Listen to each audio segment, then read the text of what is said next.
إن الحمد لله نحمده ونستعينه ونستغفره ونعوذ بالله من شرور أنفسنا ومن سيئات أعمالنا من يهده الله فلا مضل له ومن يضلل فلا هادي له وأشهد أن لا إله إلا الله وحده لا شريك له فإن خير الحديث كتاب الله وخير الهدي هدي محمد صلى الله عليه وسلم وشر الأمور محدثاتها وكل محدثة بدعة وكل بدعة ضلالة وكل ضلالة في النار. எல்லாம் வல்ல நாயகனாகிய அல்லாஹ்வின் நல்லடியார்களே, அல்லாஹ்வை போற்றி புகழ்ந்தும் என்னுடைய இந்த உரையை ஆரம்பிக்கிறேன். அல்லாஹ்வுடைய மாபெரும் கிருபையை கொண்டு நாம் எல்லாம் இன்று ஜும்மா தொழுகைக்காக இங்கு குழுமி இருக்கின்றோம். அன்பார்ந்த அல்லாஹ்வின் நல்லடியார்களே, சற்று முன்தான் ஒரு பெருநாள் பண்டிகையை நாம் கடந்தோம். ரமதான் என்ற பெருநாள் பண்டிகை. அதை ஒட்டி இன்னும் சில நாட்களில் நாம் எதிர்பார்த்து கொண்டிருப்பது துல்ஹஜ் மாதம் ஒரு பெருநாளை நாம் எதிர்பார்த்து கொண்டிருக்கின்றோம். அல்லாஹ் நமக்கு முஸ்லிம்களுக்காக 2 பெருநாள்களை அல்லாஹ் விதித்திருக்கின்றான். அதில் ஒன்றை கடந்து விட்டோம், இன்னொன்று நமக்கு முன் இருக்கின்றது. பொதுவாக பார்த்தோமானால் எல்லா சமுதாயமும், ஒவ்வொரு சமுதாயமும், ஒவ்வொரு கோத்திரமும், ஒவ்வொருவரும் தனக்கென்று ஒரு பண்டிகையை வைத்துக் கொண்டிருக்கின்றார்கள். அதற்கு அவர்கள் பல காரணங்கள் சொல்லுவார்கள். இந்த காரணத்துக்காக நாம் எப்படி செய்கிறோம், இந்த இதில் ஒரு பிறந்தார் ஆனால் இப்படி செய்கிறோம், இந்த சாதனை படைத்தார் அவருக்காக நாங்கள் இந்த பண்டிகையை கொண்டாடுறோம் அப்படின்ற முறையில் அவங்க ஒவ்வொருவர்களும் ஒவ்வொரு காரணங்களை சொல்லி செய்வார்கள். அதே போல் பார்த்தோமானால் நமக்கு இப்போ வர இருக்கிற இந்த திலேஜா, அந்த பெருநாள் பண்டிகை, இது எதற்காக கொண்டாடுகின்றோம், என்ன காரணம் அப்படின்றத பார்த்தோம் அப்படின்னாக்கா, அல்லாஹ் இந்த பண்டிகைக்கு ஒரு பெரிய காரணங்களே வச்சிருக்கான். அதுல என்ன அப்படின்னா, அல்லாஹ் இந்த உலகத்தில் மனித வர்க்கத்தை படைத்து அந்த மனித வர்க்கத்திலே சிலரை தேர்ந்தெடுத்தான். எப்படி வானவர்களை பார்த்தோமே ஆனால், வானவர்களில் ஜிப்ரீல் அலைஹிஸ்ஸலாம் அவர்களை அல்லாஹ் தேர்ந்தெடுத்தாங்க, அவர்களுக்கு தலைவராக. அதே போல் இந்த மனித இனத்தை பார்த்தோமே ஆனால், இந்த மனித இனத்தில் அல்லாஹ் நபி இப்ராஹிம் அலைஹிஸ்ஸலாம் அவர்களை தேர்ந்தெடுக்கின்றான். அல்லாஹ் சொல்கின்றான், தகதல்லாஹு இப்ராஹிம ஹலீலா அப்படின்னு சொல்கிறான். அல்லாஹ் இந்த மனித இனத்திலேயே இப்ராஹிம் அலைஹிஸ்ஸலாம் அவர்களை அல்லாஹ் தன்னுடைய ஹலீலாக எடுத்துக்கொண்டேன் என்று சொல்கின்றான். ஹலீல் என்றால் உற்ற தோழன், நெருங்கிய நண்பர். அல்லாஹ்வுக்கு நண்பன் வேண்டியதில்லை. அல்லாஹ் அஹத், அவன் தன் நிலையிலேயே, அவன் தன் பெயரை கொண்ட தன் நிலையிலே அவன் பெரியவன். இருப்பினும் அல்லாஹ் இப்ராஹிம் அலைஹிஸ்ஸலாம் அவர்களை உற்ற தோழனாக எடுத்துக்கொண்டான் என்றால் என்ன காரணம் என்று சற்று சிந்தித்து பார்க்க வேண்டும். அல்லாஹ்வுடைய நல்லடியார்களே, நாம் பார்த்தோமே ஆனால் இந்த ஹஜ்ஜுடைய கிரியை நபி இப்ராஹிம் அலைஹிஸ்ஸலாம் எந்த இடத்தில் நின்றாரோ, சிரித்தாரோ, என்ன செய்தாரோ, என்ன ஒரு காரியங்கள் எல்லாம் அங்கு செய்தாரோ, அந்த காரியம் அத்தனையும் நம்மை செய்ய சொல்கின்றான். அப்படியே அல்லாஹ் சொல்கின்றான், நீங்கள் அதை செய்ய வேண்டும் என்று. மக்காமே இப்ராஹிம் அப்படின்ற அந்த அவர் நின்ற இடம், அந்த நின்ற இடத்தில் நீங்கள் தொழுகை ஆரம்பிக்க வேண்டும் என்று அல்லாஹ் சொல்கின்றார். அப்பேற்பட்ட நிலையில் அவரை கொண்டு சேர்த்தானே என்றால், அந்த இப்ராஹிம் அலைஹிஸ்ஸலாம் அவர்கள் என்ன செய்தார், அவர் என்ன அப்படி செய்தார், அல்லாஹ் அவரை உற்ற நண்பனாக எடுத்துக்கொண்டான் என்று நாம் பார்த்தோமே ஆனால், அதற்கு பார்க்க வேண்டியது என்றால் நாம் திருக்குரானை நாம் பிரட்ட வேண்டிய இருக்கின்றது. திருக்குரானை நாம் பிரட்டி பார்த்தோமே ஆனால், திருக்குரான் முழுக்கிலும் ஒரு சில இடங்களில் அல்லாஹ் இப்ராஹிம் அலைஹிஸ்ஸலாமை பற்றி சொல்கின்றான். அதில் பார்த்தோமே ஆனால், அல்லாஹ் இப்ராஹிம் அலைஹிஸ்ஸலாம் பெரிய ஒரு PhD முடிச்சாரு, அல்லது ஒரு பெரிய ராக்கெட் கண்டுபிடிச்சாரு, ஒரு பெரிய சாதனை படிச்சாரு அப்படின்றதெல்லாம் அல்லாஹ் குர்ஆன்ல நாங்க எதுவும் சொல்லவே இல்லை. அல்லாஹ் எதையுமே சொல்லவில்லை. பெரிய யூனிவர்சிட்டியில் படிச்சாரு, அவர் வர சம்பளம் இது, வர பேக்கேஜ் இது, அவர் இப்படி வாழ்ந்தாரு அப்படின்றதெல்லாம் அல்லாஹ் எங்கேயுமே அல்லாஹ் குர்ஆன்ல என்ன சொல்றான் அப்படின்னாக்கா, அவருடைய ஃபர்ஸ்ட் குவாலிஃபிகேஷன், அல்லாஹ் அவரை உற்ற நண்பனா எடுத்துக்கொண்டதுக்கு ஃபர்ஸ்ட் குவாலிஃபிகேஷன் குர்ஆன் என்ன சொல்லுது அப்படின்னு பார்த்தாக்கா, சர்வசாதாரணமா பார்த்தோம்னா நம்ம குடும்பத்தில் இருக்கிறோம், இளம் வயது பிள்ளைகளை பார்த்தோமே ஆனால், அந்த இளம் வயது பிள்ளைகள் நல்லாதான் இருப்பாங்க, நல்லா வேலை செஞ்சுட்டு இருப்பாங்க, நல்லா படிச்சுட்டு இருப்பாங்க, நல்லா இருப்பாங்க. திடீரென்று அவருடைய வாப்பா ஒரு அந்த பையனுடைய பெயரை சொல்லி, நீ உடனேங்கிறது கிளம்பு, கதவை திறந்து விட்டு கெட் அவுட் அப்படின்னு திறந்து விட்டான்னா, அந்த இளம் வயதுடைய அந்த பையனுடைய நிலை என்ன இருக்கும் சற்று சிந்தித்து பார்க்க வேண்டும். எந்த ஒரு தவறும் செய்யல, நல்ல அறிவாளி, நல்ல படிப்பு செய்துக்கிட்டு நான் படிச்சுக்கிட்டு அப்படிதான் இருக்கும்போது அந்த அப்பன் வந்து அந்த பிள்ளையை திறந்து விட்டாங்க. அந்த பிள்ளையுடைய நிலை மனநிலை எப்படி இருக்கும்? அதே தான் ஃபர்ஸ்ட் குவாலிஃபிகேஷன் இப்ராஹிம் அலைஹிஸ்ஸலாமுக்கு அல்லாஹ் வந்து குர்ஆன்ல சொல்றான். என்ன சொல்றாங்க அல்லாஹ் அப்படின்னாக்கா, நபி இப்ராஹிம் அலைஹிஸ்ஸலாம் வந்து தன்னுடைய வாப்பாட்ட சொல்றாரு. என்ன சொல்றாரு? யா அபதி லிமா தஅபுது ஷைத்தான். என்ன அப்படின்னா அவங்க பாப்பா என்ன பண்ணிட்டு இருந்தாருன்னா, சிலையை வடிச்சு சிலையை கொடுக்குற கூட ஒரு ஜாப்ல இருந்தார். அவரு சிலையை வடிச்சு கொடுத்துட்டு இருந்தாரு. அந்த மக்கள் அந்த சிலையை வணங்கி கொண்டு இருந்தாங்க. அவருக்கு மகனா பிறந்த இந்த இப்ராஹிம் அலைஹிஸ்ஸலாம் என்ன சொல்றாரு? யா அபதி லிமா தஅபுது ஷைத்தான். ஏன் இந்த ஷைத்தானை நீங்க வணங்குறீங்க? மாலா யுஸ்பிரு வலா யுக்னி அன்கி ஷையா. அப்படின்னாக்கா, ஏன் இந்த ஷைத்தானை வணங்குகிறீர்கள்?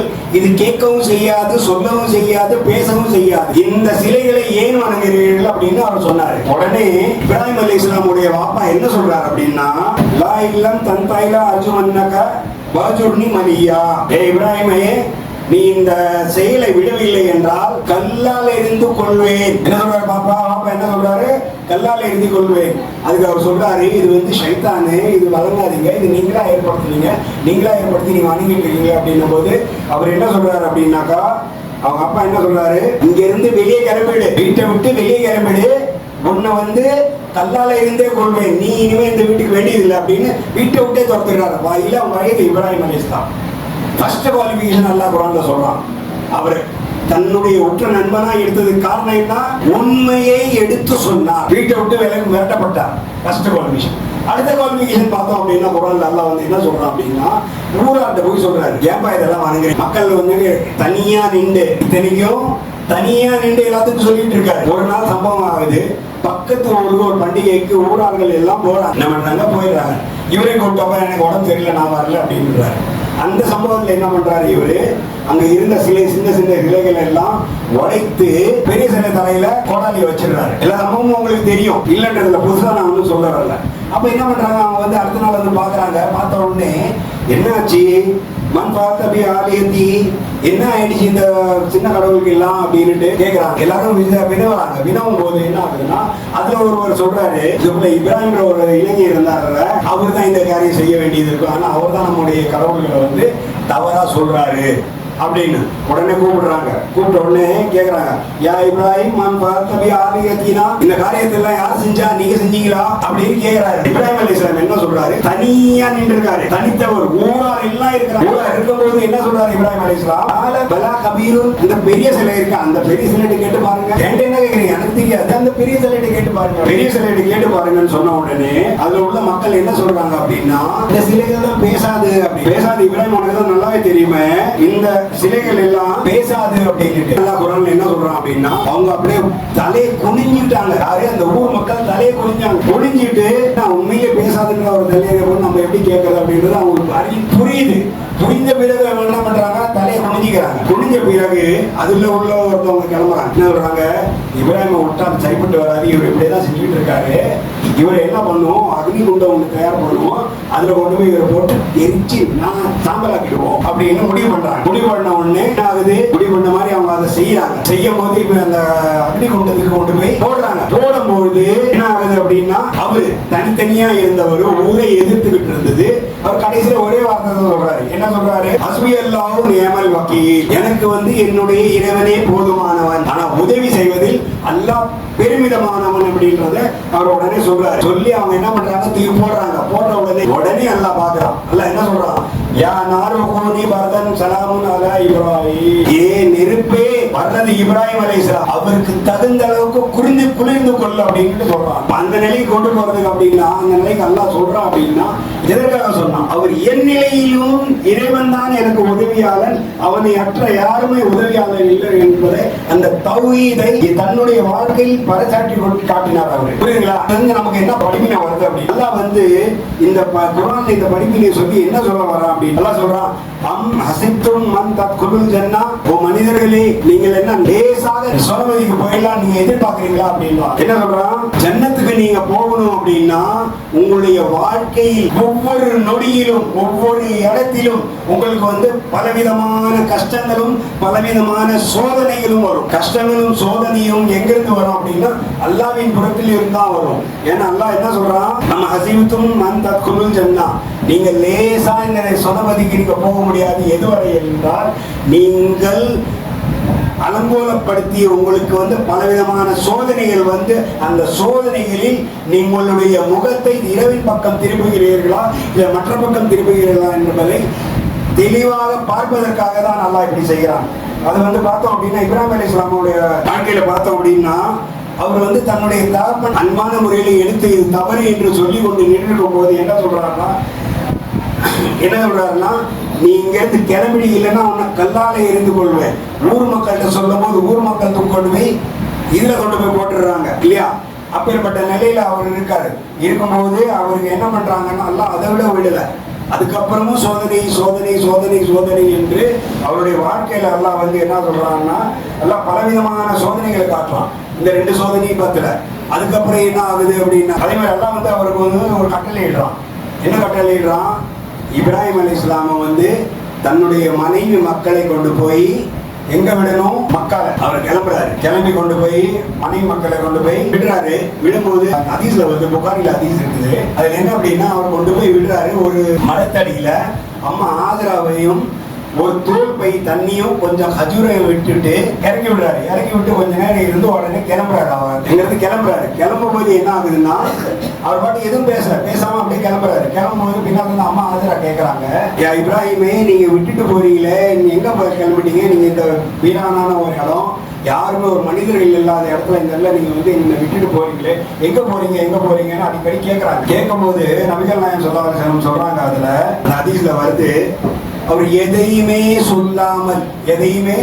சொல்லாமல் அவர் பாட்டு நேரா போயிட்டு இருக்கும்போது என்ன ஆகுதுன்னா திரும்ப போயிட்டு இருக்கும்போது அடிக்கடி பின்னாலே கேட்டுட்டு வந்துட்டு அப்புறமா அம்மா ஆதரா கேட்கறாங்க, இப்ராஹிமே அல்லாஹும்ம அமர, அல்லாஹ் உங்களுக்கு இதை ஏவினானா அப்படின்னு கேட்கும்போது அந்த இப்ராஹிம் அலைஹிஸ்ஸலாம் என்ன சொல்றாங்க? நாம் திரும்பி பார்க்கல.